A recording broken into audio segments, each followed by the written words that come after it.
Welcome back to the podcast where we tell you what you need as a business owner. And if you're a bit like me, but you live in America and have no clue what goes on with that financial system and think it's way too overcomplicated for what it is, then you should be listening into this episode because we have a loan expert, at least he has his own loan company, Jerrod Smith, with us today. So, Jerrod, why don't you just, as a start, help us to get an understanding who are you and why did you choose to help small businesses? Yeah, absolutely. First off, thank you for having me. It's a pleasure to be on your show. But I own Lone Star Bauer Funding, and so what we do is we do business, commercial lending. We also do real estate investing as well as doing business credit building, coaching. What got me started in this? It's kind of a long road. I'm an army guy. I spent 13 years in the army. Ended up getting medically retired. But some of my time in the army, I was in the healthcare field. So I really did enjoy helping people in the, helping people. But I kind of hit a wall and kind of got burnt out with all of the things I saw and all the things I did there. And so I didn't really want to do that anymore, but I wanted to figure out how I could still help and still give back.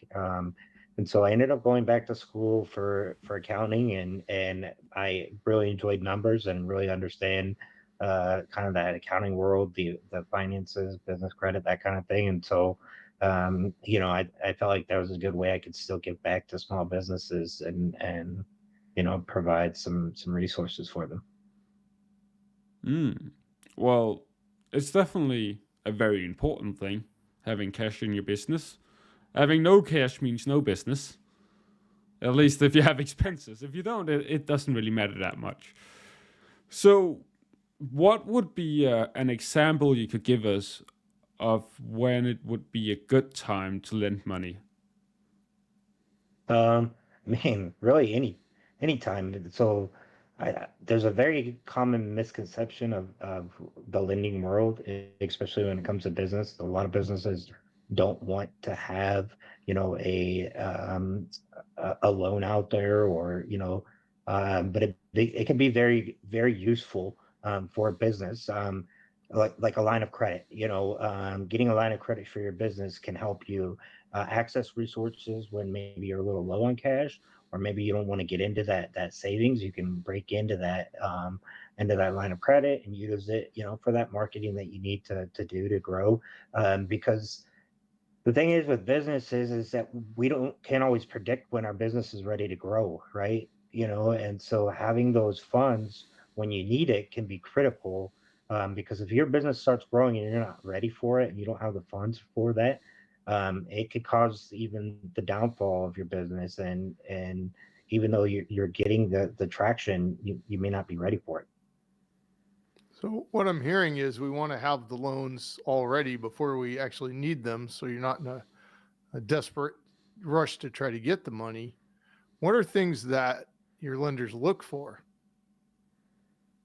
So the biggest thing is, and this is kind of something that I always try to teach people, is stay away from using personal credit for business resources, because they do look at. I do have many lenders that look at personal credit, and what happens is again, because there's this common misconception of not getting loans, they use their personal credit cards, which in our credit system, using personal credit cards, it goes past that magic 30% number, right?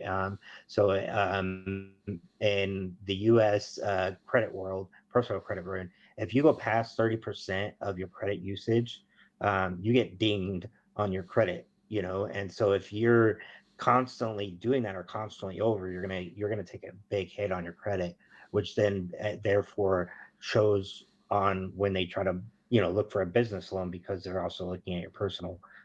Where if you use a business credit card, you don't have to worry about that, because your business stuff does not get reported to your personal.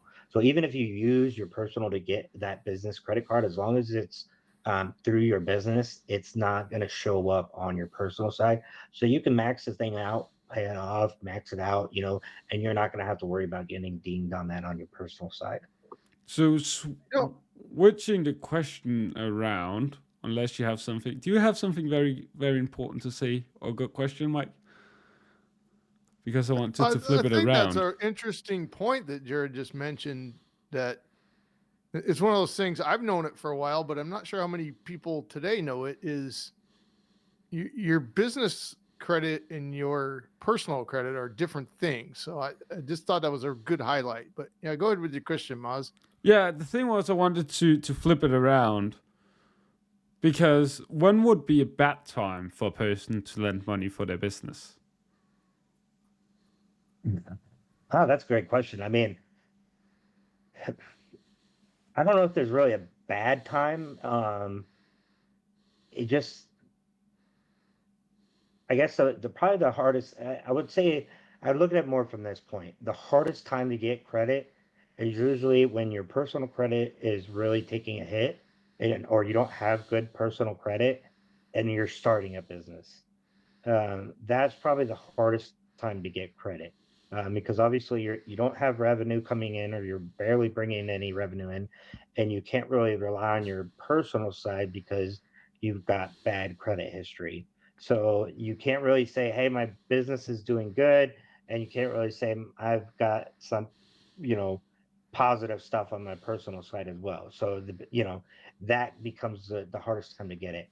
As far as getting the, I don't think there's really a bad time to get funding. Um, to be honest.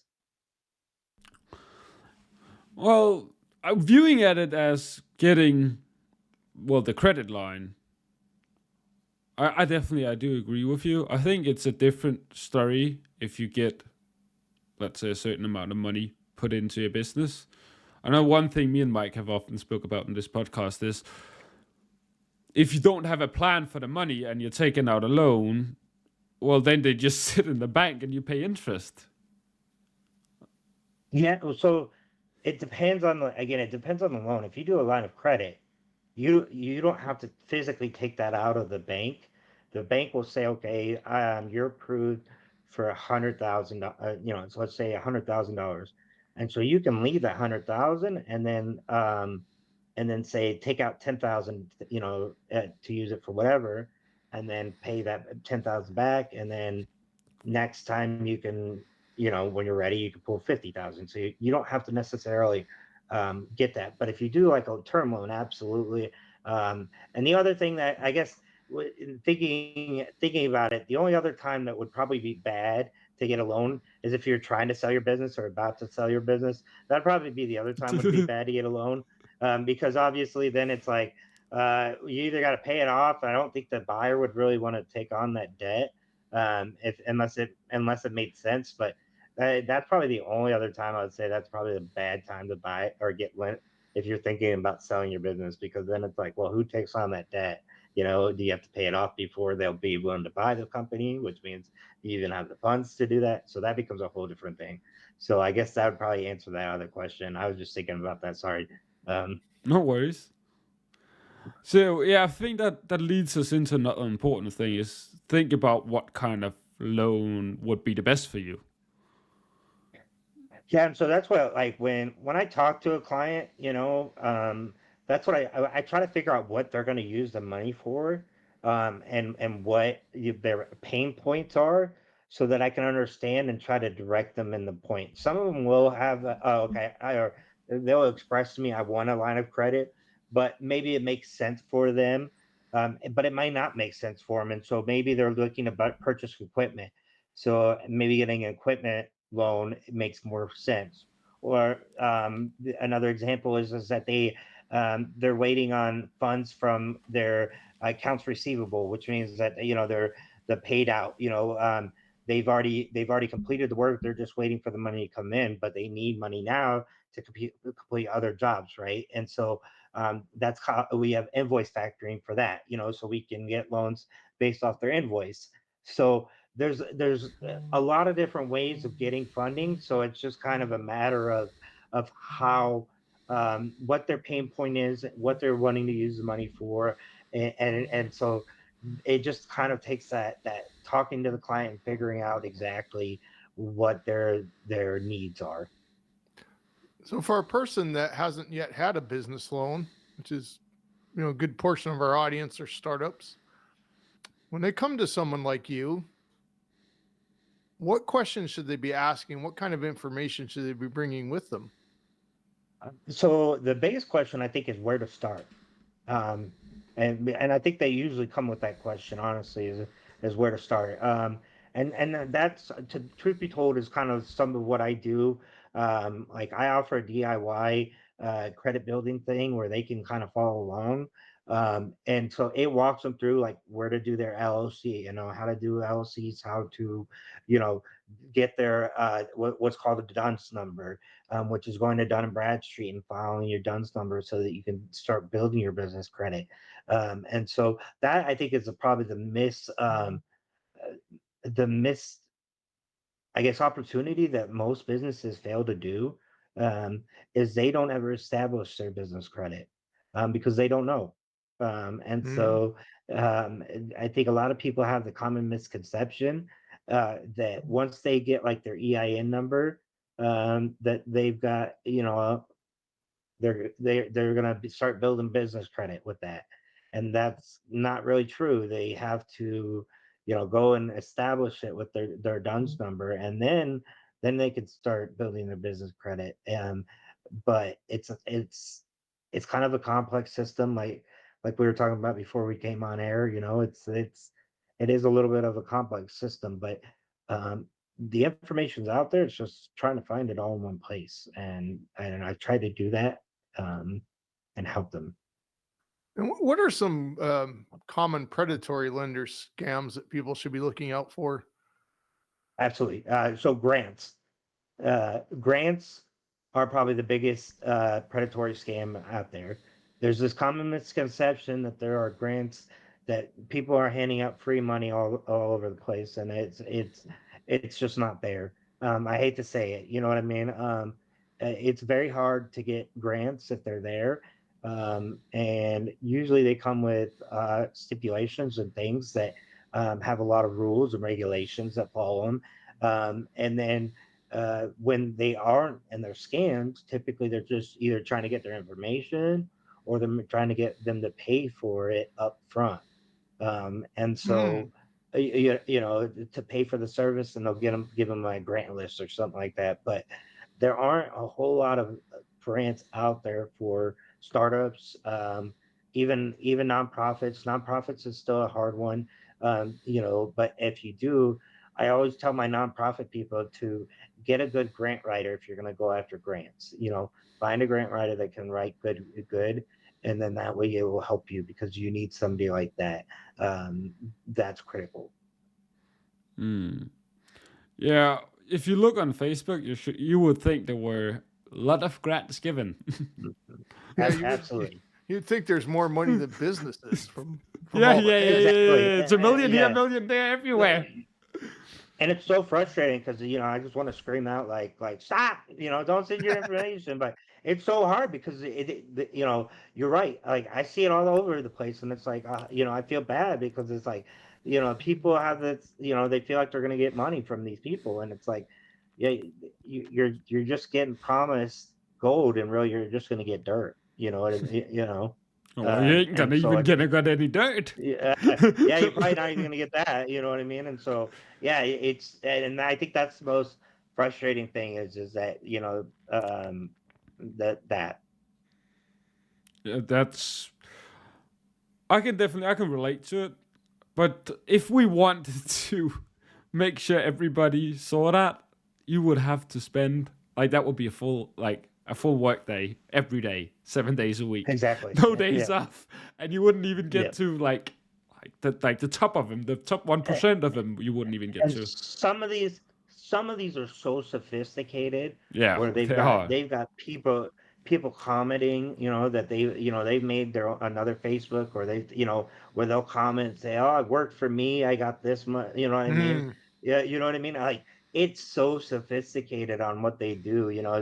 they'll have other people commenting that say that, oh, I got my grant, and this, and it's like, if you really step back and read it all, like, you would see it's just grants are bullshit Yeah, for the do most your part. do your research most definitely. Talking a little bit about both how to avoid getting scammed, but also how to actually get a loan or going about getting a grant.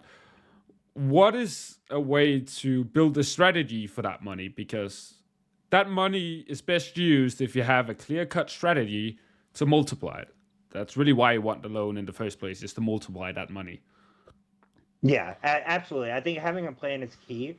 And so obviously the lenders are not going to ask you any of that stuff. They want to make sure that they're going to get their money, but otherwise they don't really care what you do with it for the most part. Which is sad. The only program, and it's sometimes exhausting, is the SBA. That which makes you build out a program for projection and your debts and all of that, and it's an exhausting thing that takes anywhere between 45 days and 60 days. But uh, they're the only program that I think makes you go in there and project what you're going to use that, what your future funds are going to look like, and that kind of thing. But I think I think you hit the hammer on the nail where it's important to project and figure out exactly what you're going to use that money. Have it spelled out. Figure out which way you're going to have it go. Because if you're just sitting on that money, it doesn't make sense to get the loan because right now, especially in this market, we're still high on interest rates. Obviously, unfortunately, it is what it is. But so like just to get a loan, just to sit on, doesn't make sense. Have a purpose of what you're going to use that so that does make sense. No, Mike has something to say. Yeah, I'm curious to shift gears for a moment. When you're out meeting people, what tips do you have for the audience on making connection, whether that's over Zoom or in person meetup? Or when you meet somebody for the first time, how do you go about starting to build that rapport to the point where you can talk about your company? Yeah, man. I think it's just a matter. I like to just talk. Like I'm a talker, so I like to get to know people. Like me and Mike just met for the first time, and it's like, oh, Austin, I can relate to that. My dad lives up in Austin, so it's like, I just like talking to people, and so I can go on talking, about random stuff forever, and so I just try to find things to relate to people. And so that they can feel comfortable with me. I'm not, and like my process is to make sure that people don't feel like it's pushy. Because doing lending and that thing and finance can be very personable, because you're getting into some personal information. And so like what I typically do is just get some basic information, just kind of a rough estimate of like credit score, and like what they're looking for lending, what their business is doing, what they're going to use the money for, that kind of thing. And then I go find lenders, and then I present them to them and say, hey, this is what I got. Would you like to move forward, or like how would you like to move forward? And if they choose not to, I understand too. So I try not to be pushy about any. And I really hope all of you listening take that to heart. It's very similar to what you've heard almost everybody on this show say the last 4 years. If you're out there pushing and trying to be sales, it turns people off. And Jerrod is just one more person to tell you that same idea from a different angle. Also, I'm curious for the audience. I mean, Moss and I know this, but we got listeners that may not know this yet. What's the problem for someone going out trying to reach all these lenders on their own versus using your service? So, and that's a great question. The problem is that you're only going to get one lender, and most of the lenders are not going to want to show you the other lender.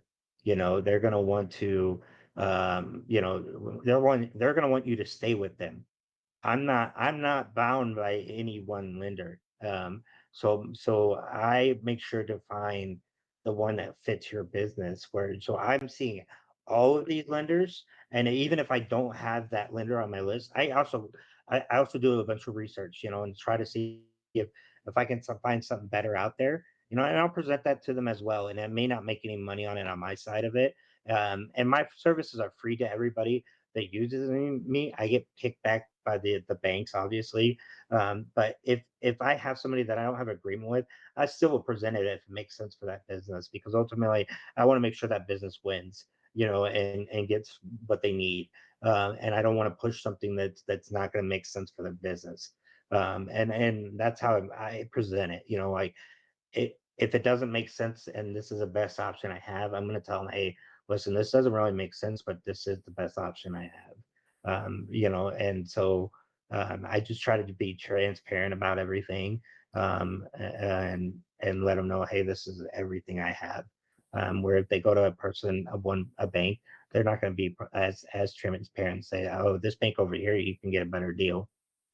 Yeah, they never tell you that. And Yep.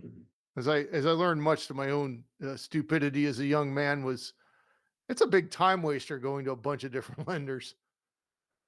It's a lot of research, and I spend a lot of time researching, and I've built a big list of lenders, and so um, I've taken a lot of time to build a report. I've got, I can talk to the banks directly and say, hey, this is what I've got for a client, and they could say a yay or nay. So then I don't have to waste that client's time to go to that bank and get the same answer. And that's the other thing is that they may not qualify for that bank, and they walk into that bank and then they Mm. just wasted an hour or two, and that's frustrating too. You just sat there all day, and just for them to say, sorry, this is not going to work out. And then the other thing is that I try to find out if they get that no answer of why they got the no, so that we can help them to try to figure out, so we can fix the reasoning why they're getting turned down as well. I don't want to just ditch them if they're not getting approved. Yeah, and this is a huge value add that no lender will give you. They'll never tell you Absolutely. why they said no, but having someone like you to be able to find that out is so valuable. Exactly. And that's Moss looks like that's the thing. Moz looks like you got a question. You're muted. Okay. Because I'm coughing all the time, and There you go. Mike won't. Don't let me say I'm dying, but sure sounds like it. It sure didn't. Well, it Just did. just a flesh wound, buddy. Just the flesh wound. Ah, with like this big of an axe or what? And I mean the Yeah. accent. Yeah, The you're talking accent. to Army veteran, man. These guys know stuff. But yeah, I did. Of course, completely lost my flow right there. So do we have to take a quick break so we can go watch the solar? No, I'm just kidding. I'm just kidding. I can't even see it. I'm like, yeah, it's still cloudy outside. Well, Sorry. it must. Moss, put us on pause. It- Put us on pause for it- like 10, 15 minutes or it's so. it's dark outside, but yeah. I'm gonna go see. Yeah, all right. All right, we'll go check it out. We'll go. Oh, it's fucking. Well, I said it. It looks like it's active, and then because it's pitch fucking black outside now. Yeah, I know. That's what I noticed. It's dark as crap out there. All right, I'll be back in a few. Yeah, I'll look at it from inside. That's what Well, so we're talking about the whole FTX. That guy got 25 years, and it's like, man, he got more years than most of like the sex predators get. You know, And Yeah. it's normal. I not think right. everywhere in it is. the West you do that. I mean, if people voluntarily give you money to invest, there's always risk, and you shouldn't go to jail if you lost the money. In his case, he didn't actually lose it, Moss. He can pay it back, but he's not gonna because they sent him to jail. So he's like, "What's he gonna give it back now?" Well, I took my time. he was a bit of a scumbag, as far as I know. He did deserve what was coming. It's not that I. Not 25 years, no. Well, over here you get less for murder, but that's something else. Yeah, I don't know if I don't know if it justifies 25 years. I'd have to look more into it to see, but still, it's mind-boggling that he gets 25 years. Yeah. And the dude that touches a little boy only gets 6 months. Well, when you break a financial law in the Western system, they get you. Right. You Money's don't know. more important. You don't know Money's more that. important. You don't do that, and that's what they're trying to tell you. You don't do that. Yeah. It's okay to touch little boys, we'll just But slap you on that the money wrist. thing, you don't do But that. you start touching our money, we're gonna, Nah, we are not about that. Yeah, 25 years, mate. Yes. Let's see. I think we had a couple questions left. Well, I have him on the side, so I can just pull off. So, with you seeing the back end of so many businesses, Jerrod, what is something that you see coming? like in regards to like the finance industry. Yeah, the finance or business industry, just something that's kind of bubbling in the background. Well, I mean, that's a good question. I mean, it's so hard to say that because there's so many different avenues, and so many different industries, and all industries are so different. You know what I mean? And so they're all kind of here in America. There's all these different rules and regulations. As far as the lending side goes, right now the way it's looking is that hopefully we'll see a little bit downward trend on the interest rates, is what we're hoping for by, I think it's mid June, July timeframe, and maybe again by the end of the year. So that's a good promising thing. Then with the economy, but I really think they're doing it more because of the election year. But it's still, hey, if we can get the interest rates down a few more times, that's good. The election year kind of creates some worriness with people, and so they tend to just kind of sit on things, and so that's kind of always what happens with election years. It's kind of a common thing. People like to watch and wait until after the election happens. Yeah, Mike is muted. Yeah, Hee, not only me. Thank you, Mike. I appreciate it, mate. You're welcome. Yeah, what Jerrod just highlighted is the uncertainty factor, because lenders have to try to guess the probability of who's going to be in office and what that's going to mean. And everybody running for president that's an incumbent in office will then try to get the interest rates as low as they can before the election. Yeah. I mean, obviously, they want to look good before the end of or before election time, so they can say, "Oh, look at what I did," right? Yeah. And I mean, you kind of hit it. I'm not a political person, so I'm not trying to get into politics. I don't really do much of that. But you can always expect that typically when a new person comes into office, if that happens, changes happen, right? And so that's what I think people are most worried about, is what those changes would look like if somebody new comes into office. Typically, if the same person stays in office, things tend to stay the same for the most part. Mm-hmm. So that's what it all depends on who wins and loses, and that's what they're waiting for, because unfortunately we're a party country, so depending on what party depends on which way we go. Oh, yeah. Good points. Well, from what we're hearing over here, it's pretty much set in stone. What in what regards?